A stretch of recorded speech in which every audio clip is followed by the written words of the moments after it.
नमस्कार वेलकम करुछु global with Odia channel को। आज मु कदली रेसिपी आपण सहित गोटे शेयर करी से मुझे 5टा कदली नहीं जाइए 15 चामच चीनी 2 चामच ये नहीं जीरा गोटे चामच नहीं लुण 1.5 कप दही से मिक्स कर सारापर आम अटा और मैदा को ऐड करवा। ये अटा 3.5 कप मैदा भी 3.5 कप ऐड करी भलसे मिक्स कर सारापर उषुम पानी आस्ते आस्ते देकी भलसे आम मिक्स कर नहीं एका थरिक ऐड करेंगे। आपड़ जब चाहिए ये क्षीर भी यूज करेंगे। क्षीर दबा द्वारा डोटी बहुत ही सॉफ्ट बनब। तापर ये दली सारापर किसी तेल से बुले नहीं जाऊँ भलसे एवं आम मिक्स कर सारिकी रेस्ट करा छाड़देवा। ये 12 घंटा पर्यंत रेस्ट करा छाड़ी दूची। एवं देखो आमर 12 घंटा पर डो केते सॉफ्ट हो जाइए पूरा बन्स बनने को परफेक्ट हो जाइए।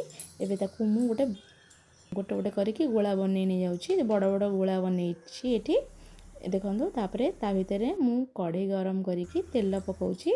तेल आमर गरम हवा भितर मु सबको एमती बेली नहीं जाऊँगी।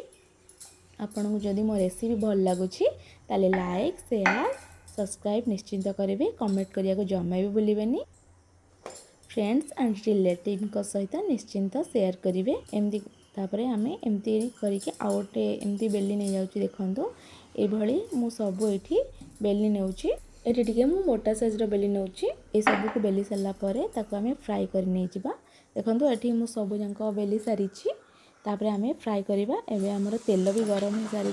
प्रथम मु हाई रे गरम करने तापर ये लो टू मीडियम रे रखिकी केयरफुली एमती छाणी नहीं जावा।